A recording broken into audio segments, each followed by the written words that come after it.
গৰুৰ কাৰণে বদনাম কৰা হয় অকল মিয়া আৰু মুছলমানসকলক। জানো আহক ইয়াৰ বাস্তৱ কথা। গৰুৰ চামৰাৰে তৈয়াৰ কৰা হয় বিভিন্ন ধৰণৰ ঢোল খোল, দমকলৰ ৱাছাৰ, বেগ, আনকি জোতা চেণ্ডেল জাতীয় সামগ্ৰীসমূহ। যিখিনি তেজ হওক চব লাগি আছে। তোমালোকে যেতিয়া চামৰাটো আনা তেতিয়া মাংসও লাগি আহে নেকি? লাগি আছে। খোৱা চাঙত তুলি থয় মানুহবিলাকে আৰু ঢোলটো এনিটাইম বজাই থাকে। বিহু আহিলে ঢোলটো বজাব এতিয়া। গৰুৰ চামৰাৰে এইসমূহ তৈয়াৰ কৰা ব্যক্তিসকল প্ৰায়ে হিন্দু আৰু সেই ঢোল খোলৰ পৰা আৰম্ভ কৰি গৰুৰ চামৰাৰে তৈয়াৰ কৰা প্ৰত্যেক সামগ্ৰী ব্যৱহাৰ কৰা ব্যক্তিসকলো প্ৰায়ে হিন্দু।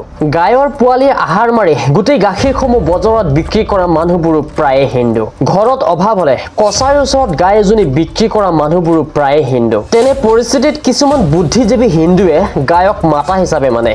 যদি প্ৰকৃতাৰ্থত গাই মাতা হয় তেন্তে গায়ক উপযুক্ত মৰ্যাদা কিয় নিদিয়ে? ইয়াৰ উপৰি অৰুণাচল, ইটানগৰ, নাগালেণ্ড, মণিপুৰ, মিজোৰাম এই ৰাজ্যসমূহত প্ৰায় গৰু মাংসক শ্ৰেষ্ঠ মাংস হিচাপে ভক্ষণ কৰা হয়। আৰু বৰ্তমান সময়ত ক'ব গ'লে গৰু চুৰি কৰা মানুহবোৰো প্ৰায়ে হিন্দু। আৰু তেনে পৰিস্থিতিত গৰুক লৈ মুছলমানক কিয় বদনাম কৰা হয়? This is only for politics. अगर आप भी मेरे बातों से सहमत हो तो वीडियो को शेयर जरूर करना।